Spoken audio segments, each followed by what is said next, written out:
Hey everyone, it's Tony D and Little Joan here with your Hollywoke hot take. And there's a lot of stuff, so let's get into it. Smash like and subscribe. Please check out my books, including Hollywoke, another novel. Links in the description on Amazon. And follow us at BitChute and Rumble because who knows how long this will all last. Seinfeld star Jason Alexander. I slept with a sense of ease and hope after Biden address.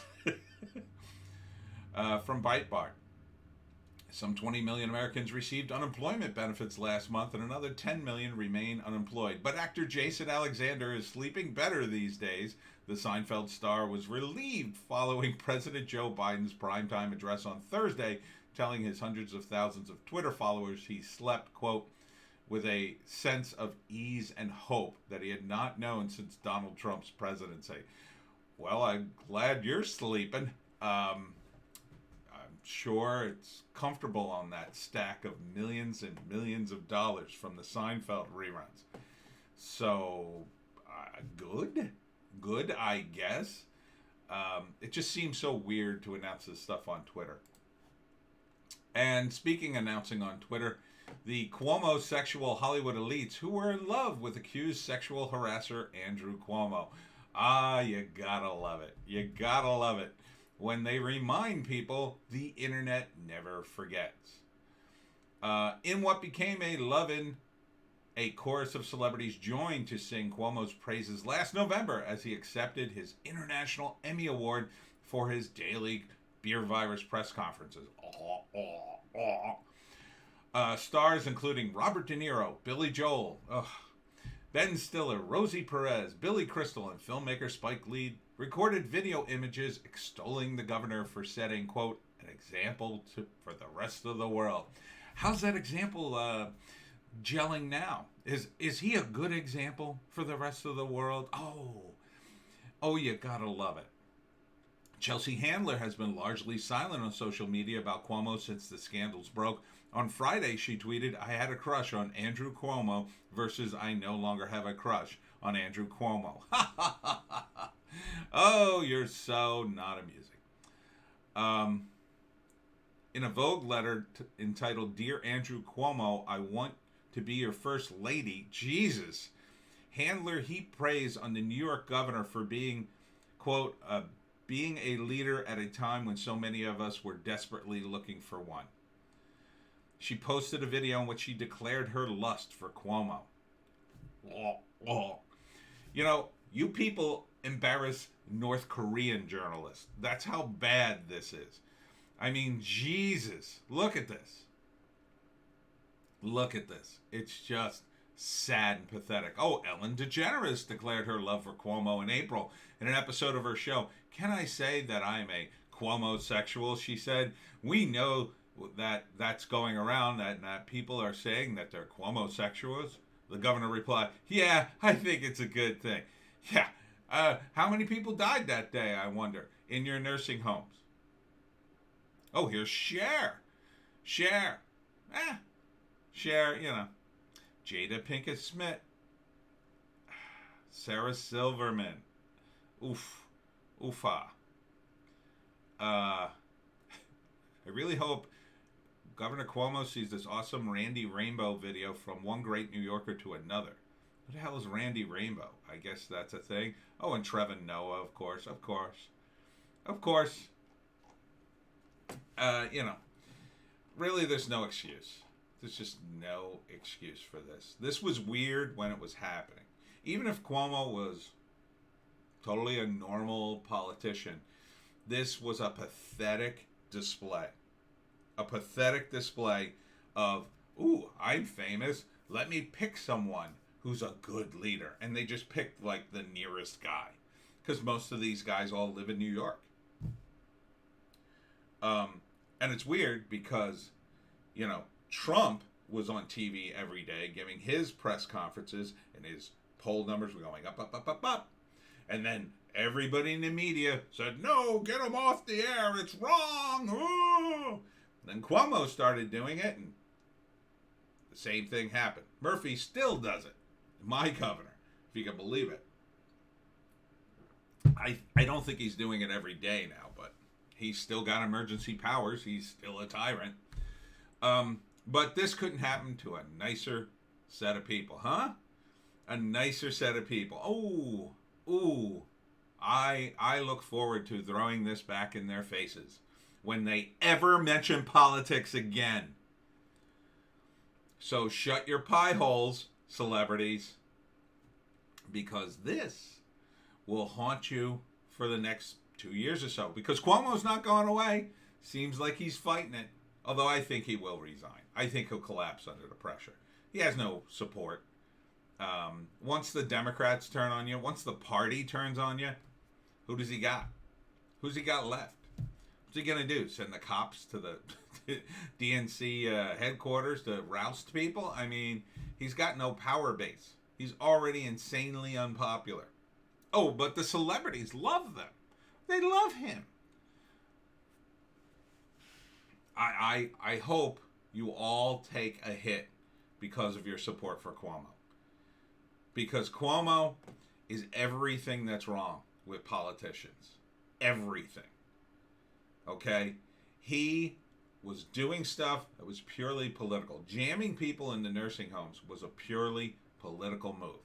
He was so hell-bent on not using that aircraft carrier that Trump sent, which is weird because he seemed to be getting along with Trump. Trump was helping him at every turn. Oh, but the National Party said, no, Cuomo. Don't you help him. If you help him, we won't help you. He's weak. He's not a leader. He's a sheep. He's a sheep that wanted his cut. And now he's getting his. And they're throwing him under the bus like a sacrificial lamb. And I hope they do it to every one of these governors. Every single one of them that did this. But Cuomo's the top of the list. Murphy next. Ooh, Murphy next. Daily Mail. Don't post Oprah memes if you are not black. White people are told that using interviewers' Meghan reaction clips for fun is digital blackface. What's wrong with these people? Who said this? Oh, the Slow Factory Foundation? What the hell is that? Issued a warning about digital blackface. The nonprofit defined digital blackface as an online phenomenon where white and non-black people share gifs and photos of black people to express emotion. The organization stated that these memes perpetuate negative stereotypes about black people and are reminiscent of digital minstrel shows. No, they're not.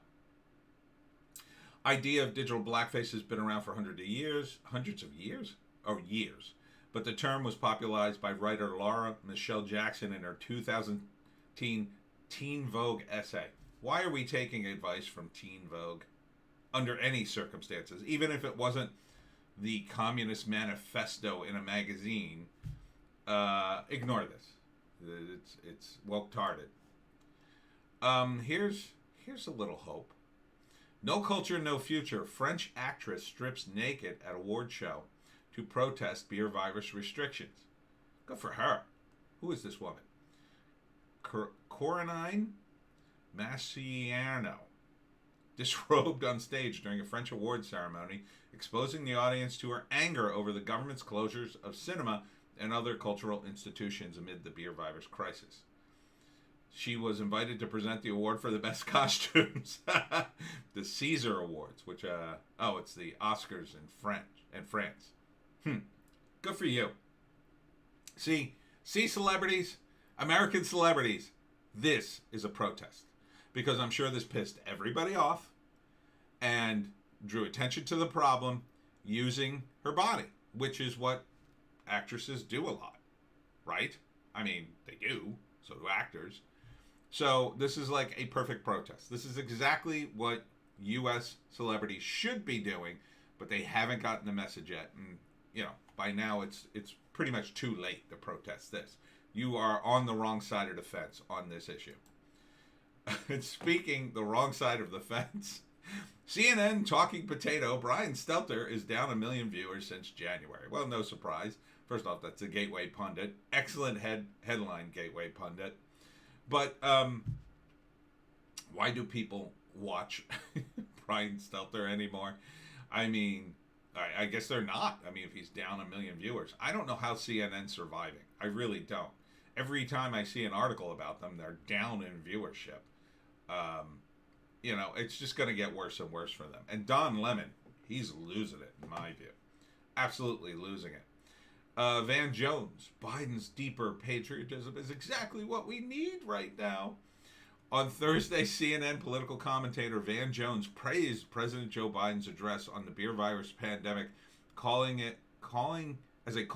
to a deeper patriotism. I don't say it. I absolutely do not say it. I see a feeble old man who's begging people to listen to him. And he has no reason to beg. He's the most powerful man in the free world. Why is he begging on TV? He's weak. He's weak, and he knows of the weak position he's in. And at the same time, he has contempt for us, because that July 4th thing betrays the inner contempt he has for normal people. If you're good, you might be able to get together with people on the 4th of July in tiny groups. Tiny, though. Yeah, he must be backstage going, we're never going to get to July 4th. And Van Jones, I mean, this is part of their job now, right? They're total propaganda. I'm particularly disappointed at Anderson Cooper, though. He's in the picture there. I don't know if you could see him. He at least kind of wanted to be a journalist, seemed to try to do journalism at some point, and he's just disgusting. These guys are just disgusting to me. They should all be fired. CNN should be closed, and everyone on it should be fired. They're rich, though, so it's not like if they do get fired, anybody will cry for them. Here's a wacky... is there nudity? No. You remember when supermodels just look good? They just show up places looking hot and not tell us their politics. Emily Ratajkowski gives birth to genderless baby, according to her.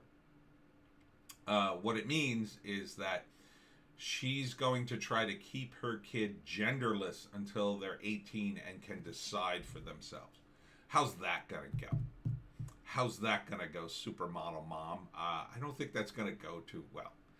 I don't think it's going to go too well when the kid is like, how do I dress? how do I wear my hair? Do I wear it like yours? Do I wear it like his? What am I doing here?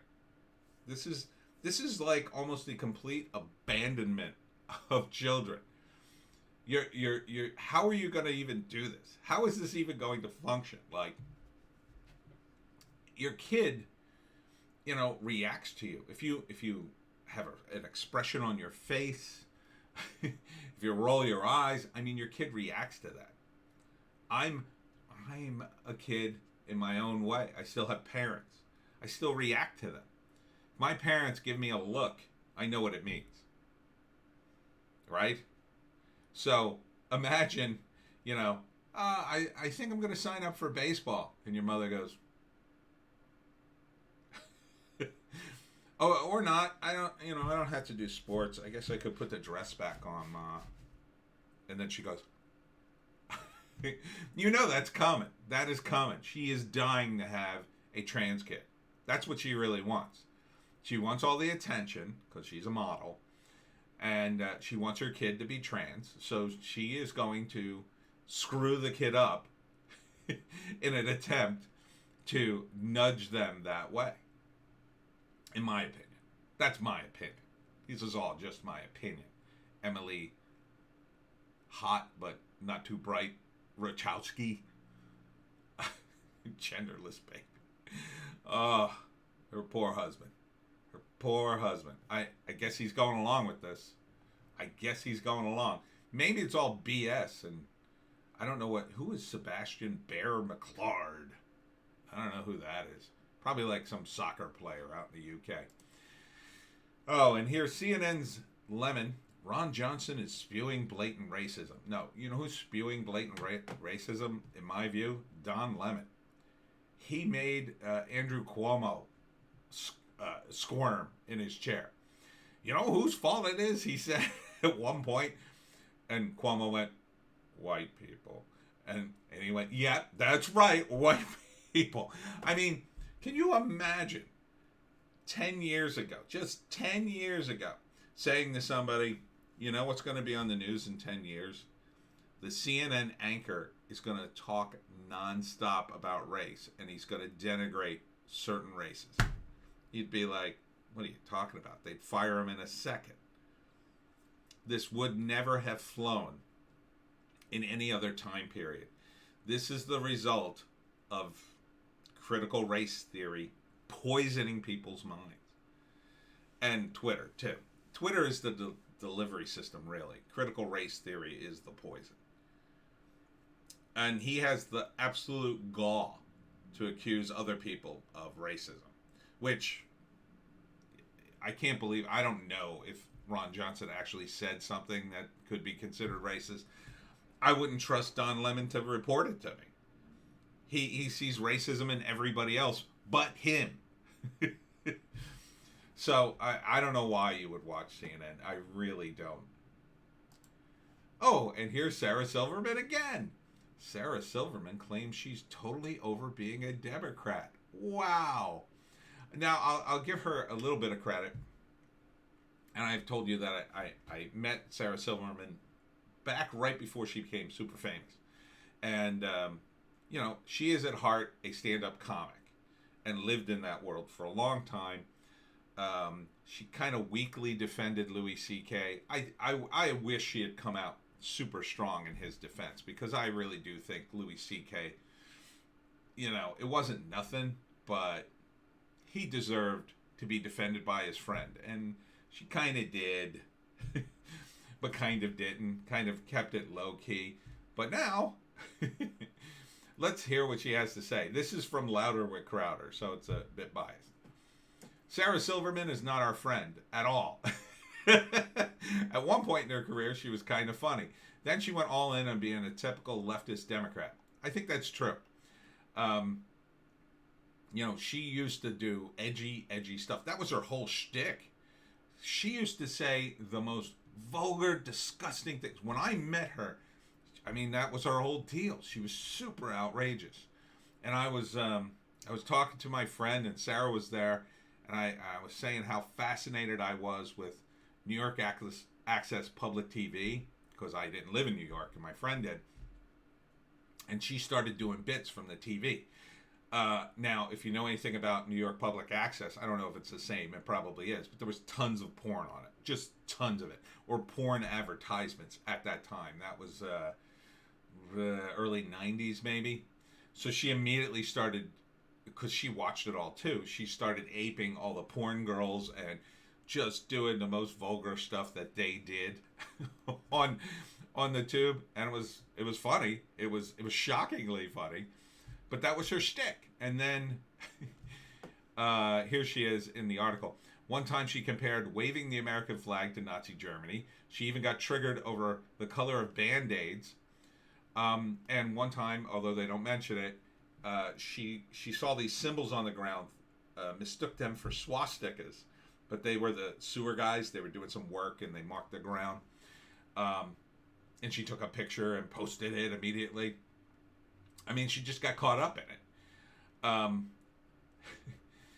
Today, she claims, according to the article, she's over being a Democrat or being in any party. Whether this is Biden's buyer's remorse or a desperate cry for attention, the jury is still out, though I can venture a guess.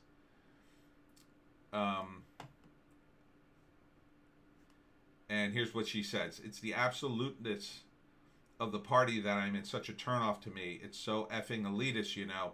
For something called progressive, it allows for zero progress. It's all or nothing. All steps forward or all or effing nothing.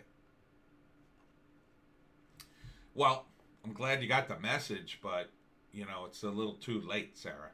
You were in that realm. You took their money. You took their praise. You didn't stand up when it was important. Yeah, the tide is turning, and she senses it. I guess better late than never. She also says, again, righteousness porn. and I've been thinking about this a lot in general. I just don't know that I want to be associated with any party. See, she's not even really sure. I really think I don't want to be associated with any party anymore. It just comes out with too much baggage. Yeah, I told you. I told you. It was just dumb. You should have just shut, at the very least, just shut up. When you have a career, just shut up. You know, especially her career. Oh, here's one of her tweets. Hoping Biden-Harris Day 1 plan involves getting these children out of cages and reuniting with their families and holding those accountable for these crimes against humanity. God sees you. Jesus. Okay. Yeah. The internet never forgets. I'm not saying political conversions aren't possible, according to Louder Crowder. Buyer's remorse is a real thing. As Biden Democrats keep stampeding to the extreme left, more voters are going to suddenly realize he wasn't the pragmatic moderate as advertised by the media. And I welcome anyone realizing the error of their ways politically. We can meet in the middle, grab a beer, and then start pulling you to right in much more sane direction. I just don't buy that Silverman is having a, quote, come to Jesus is magic moment. I think she just wants people to pay attention to her as, look at me, I shun politics person. Yeah, that's probably true. I would agree with that assessment. I think she senses it's going to go bad because she is a stand-up comic at heart. So stand-up comics have to be truthful. They have to have a grain of truth. And if she doesn't know that, she senses it. And she certainly probably didn't like what happened to Louis C.K. and could see, even though she joined in on other people, you know, she could sort of sense that this is going to go bad. So she's putting her at least one foot out in the other camp, kind of a little, just to be like, to have plausible deniability when it all goes south. And she could say, well, you know, I said I was, you know, against this absolutism and blah, blah, blah. I don't think it's going to help her, though. I really don't. Because what she'll always be remembered for is those crazy moments on the internet. You know, she's not going to be remembered for her comedy. She's going to be remembered how she betrayed her own comedy. How she was allowed to do this edgy effing stuff, and while people were getting silenced, comedians all over the world, Count Dankula, where was she? Where was she? Yeah, nowhere. So you'll get about as much support as you gave those people, Sarah. Here she is again. Slams Democratic Party. It allows for zero progress. This is from Just the News, so that's a bit hyperbolic take. And here's why, Hollywoke, why you have to go back to your old ways. And you're going to do it eventually, but by that time, hopefully Hollywood will have moved somewhere else. Study, persistent racial inequalities costing Hollywood $10 billion a year. A-list Hollywood celebrities have donated millions of dollars to social justice causes, including Marxist political organization Black Lives Matter. Is that why you had Black Panther in the picture? It's so weird. Meanwhile, their own industry suffers from persistent racial inequalities, quote unquote, which is costing Hollywood roughly $10 billion a year, according to a new study on Thursday by McKinsey and Company. In a study examining racial complexity and challenges of this dynamic workplace through the entire film and TV ecosystem, McKinsey says that it found that addressing racial inequalities in Hollywood could result in a 7% increase in annual revenues. Increase. Barriers found addressing racial equality could result in a 7% increase. Barriers that undermine equity in content development, financing, marketing, and distribution come at a substantial cost to the film and TV industry, McKinsey said of the study. We estimate that the film and TV industry could unlock more than $10 billion in annual revenues simply by addressing these barriers, the equivalent of a 7% expansion in baseline industry revenues. What? Oh, I thought the study was showing that they were losing money on all this wokeness. Well, no wonder they're chasing this. How is this going to do? By addressing this is the study, by addressing the persistent racial inequalities, to reap an additional $10 billion in annual revenues. about 7% more than the assessed baseline of 148 billion. Fewer black-led stories get told, and when they are, these projects have been consistently underfunded and undervalued, despite often earning higher relative returns than other properties. Yeah, I don't know. You know, Black Panther was a mega hit, and they're making a sequel.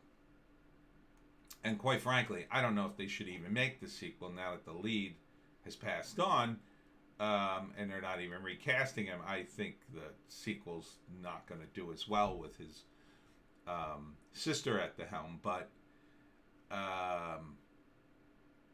you know, this idea that, oh no, we got to double down on woke. First off, I wouldn't even trust 148 billion. I wouldn't trust that number. Hollywood is famous for inflating their numbers. They inflate their numbers when they talk about box office, and then they deflate them when it's time to pay their taxes. So, you know, I don't really understand this study. While a certain amount of progress has been made with on-screen talent in recent years, our new analysis shows that inequity persists and is deeply entrenched across the film and TV ecosystem. How? To shed light on the scale of racial disparities and the potential economic opportunity in addressing them, we analyzed data and reviewed multiple research reports on thousands of films and TV shows, McKinsey said. Our estimates are based on closing the representation deficit for black off-screen talent, achieving production and marketing budget parity, and giving it black-led properties equal international distribution. You're saying like Black Panther didn't have distribution? I mean, among the study's finding, McKinsey says that only 3% of films are race agnostic, meaning films in which the race of the characters are not necessary to the storytelling. As for what McKinsey calls race adjacent, meaning films specifically about the race of its characters, that figure doubles to 6%. McKinsey also noticed that films without a black producer are far less likely to have black directors and writers, as the study found that 73%, who cares, of films with a black writer also have a black producer, but less than one. This is meaningless. It's absolutely meaningless. Race is meaningless in this area. Either you have talent or you don't. To hire somebody based on race, especially in the entertainment industry, is a disaster. It's an effing disaster. The only time race comes into play in entertainment is casting. Obviously, if you're doing a movie about the March on Selma, you need a lot of black actors. You need them. Or, you know, if you're doing a movie that takes place in Ireland, probably need mostly white actors. Or England, or someplace where there are a lot of white people. I mean, what next? Are you going to have a World War II movie where the Germans are multiracial? That didn't happen. You can't have that. I mean, World War II movies have been a staple of Hollywood for like 50 years. Okay? They're just some things, you could do them, but it would be ridiculous. I mean, look at the video game. What was it, Battlefield 5? Where they got all woke. It was World War I, I think. They put like a handicapped woman with a prosthetic arm in it. Made no sense. Made zero sense. The whole point of a historical movie or video game is to play in that era. Yeah, you can do a little, have a special thing where you can have your anachronistic things in them, but you have to acknowledge that they're anachronistic. But this is LA phrenology, basically. This is phrenology for the entertainment industry. The idea that black entertainment is underrepresented now? I don't think so. I mean, it doesn't matter to me either way, whether you're overrepresented or underrepresented. It's just that there are plenty of black actors. There are plenty of black people in the industry. I know them. I've worked with them. They do fine. Some of them are really, really rich, in case you don't know it. And they make their own movies, and they do fine. And some of them don't do well, because their movie sucks. That has nothing to do with their race. People don't go to the movies and say, oh, who produced this? Oh, black guy? Oh, well. They don't do that. They don't care. They don't know producers. They don't know the writers. I know that. They know the actors, and maybe they know the director, maybe. And if you have a real producer who just keeps getting in the limelight, they might know the producer. Or if the actor's the producer, they'll know them. But typically, name 10 producers. Name 5 producers you know. Famous Hollywood producers. I bet you can't name 5 unless you're a film geek. You know, name 10 directors. Maybe you could do that. You certainly could name actors all day long. Can you name writers? How many could you name? I could barely name 10, and I'm a writer, and I follow these guys. So it's ridiculous. It's ridiculous. Nobody cares about this. Only Hollywood cares about this. Damn it. I thought this was an article turning the tide. I thought this would be a study that said, you idiots, you've gone woke and you're losing money. No, they're telling them, oh, you could make more money if you just go more woke. Yeah, keep achieving equity, you morons. That's how you get variety. This is variety. From Tiger King to WandaVision, what we watched as the world went to hell. WandaVision just came out. You can't do an article looking back on something that literally just had its season finale like yesterday. And, oh, you think that's funny? Here's another version of the same article on Deadline. Now, that's owned by Variety, so. But still, it's like, what we watched in the lockdown, how the pandemic impacted things. It's like, do you have nothing else to talk about? No, because Hollywood is an empty vessel. I mean, WandaVision itself, and I know I'm going to get a lot of flack for that, but F WandaVision.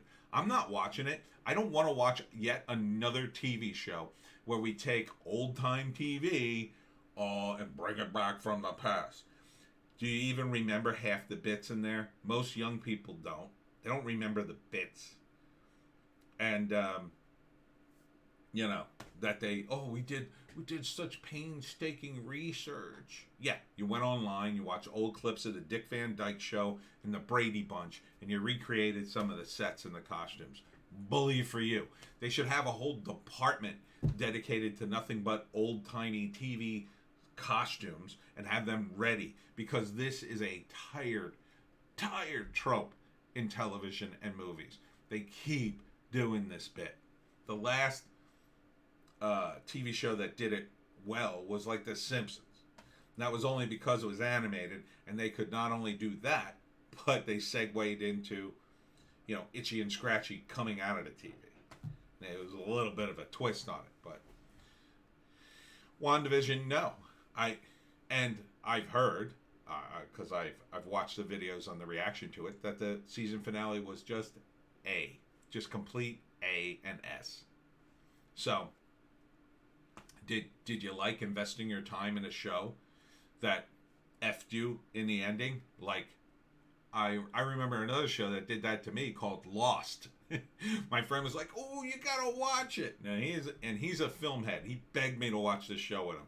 I said, "Okay, I'll watch it." So we started watching. I think I got in on the last season and a half, and it was okay. But I immediately looked at it and said, "They're not going to end this. They're not going to end this well. It's going to be a terrible ending." Okay, there are a couple of interesting choices they have here, but they're so obsessed with subverting your expectations, they can't just do the logical thing anymore. They won't. And they don't understand, or they don't care, because this is like how the politicians don't really care about you. The Hollywood elites don't really care about their audience anymore. There's something very satisfying about an ending. So in the classic TV show The Fugitive, he was accused of killing his wife. His wife was killed by the one-armed man. He was looking for them. And every week, he was a fugitive, right? And they had an ending to that show.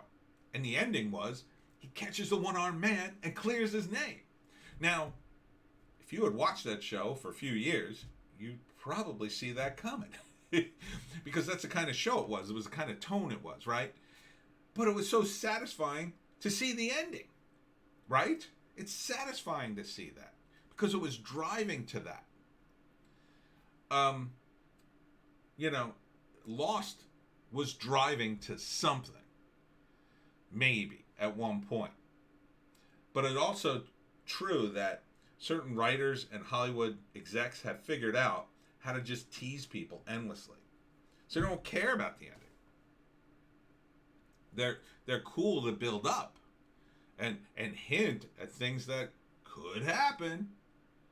But at the end of the day, it's just about getting you to watch. So they'll tease you all day long, but they'll never finish you off. So, F1 division. I'm not going to watch it. I don't care how many times people tell me, oh, it's so good, you should watch it. Yeah, I bet you're not saying that now. I bet you're not saying it now. So that's Hollywood, or Hollywoke in a nutshell. It's one big tease. Don't fall for it. Watch good stuff.